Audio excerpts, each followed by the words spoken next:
ধন্যবাদ। আপনারা অবগত আছেন যে গতকাল রাতে আবুল কালাম নামে এক ব্যক্তি তার নিজ স্ত্রীকে ধারালো অস্ত্র দ্বারা কুপিয়ে হত্যা করে থানায় এসে আত্মসমর্পণ করে।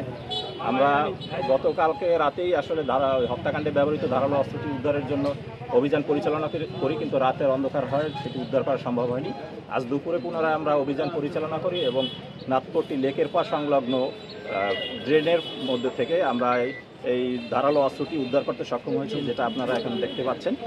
আমরা গ্রেপ্তারকৃত আসামিকে হত্যা মামলা দিয়েছি এবং তাকে বিজ্ঞ আদালতে আজকে প্রেরণ করব। কি কারণে হত্যা করা হয়েছে এটা কি আসলে বলেছেন তিনি?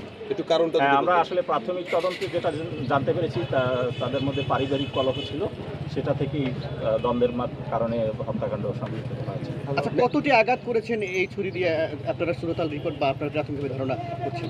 তার গায়ে আসলে অনেকগুলো আঘাতের চিহ্ন ছিল, দাগ ছিল। তার মধ্যে মুখমণ্ডলের আঘাতটি সবচেয়ে বড় এবং পেটের উপরে আঘাত এবং গলায় একটি আঘাত ছিল, যেটার কারণেই ধারণা করা হচ্ছে যে রক্তক্ষরণে তার মৃত্যু হতে পারে। আরেকটা বিষয় যেটা আমরা এটা আসলে এখন আমরা মাপ দিইনি তো, তবে আনুমানিক কত ইঞ্চি হতে পারে? 5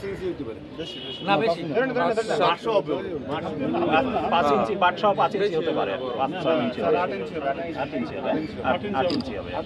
এখানে যে এই আমরা একটু একটা বিষয়ে জানতে চাচ্ছি যে তারা বলছে যে মেয়েলি কোনো ঘটনা বা ছেলেলি কোনো ঘটনা, পরকীয় কোনো ঘটনা আছে কিনা এই বিষয়ে একটু আসলে আমি আগেই বলেছি যে এটা আমাদের প্রাথমিক তদন্ত যেটা পেয়েছি আমরা বলেছি।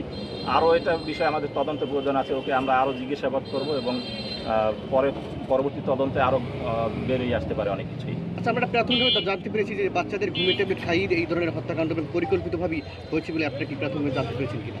পরিকল্পিতভাবে তো অবশ্যই হত্যাকাণ্ড হয়েছে, তাতে কোনো সন্দেহ নাই। তবে বাচ্চাদেরকে কোনো ধরনের নেশাজাতীয় কিছু খাওয়ানো হয়েছিল কিনা এটা আমরা খতিয়ে দেখব।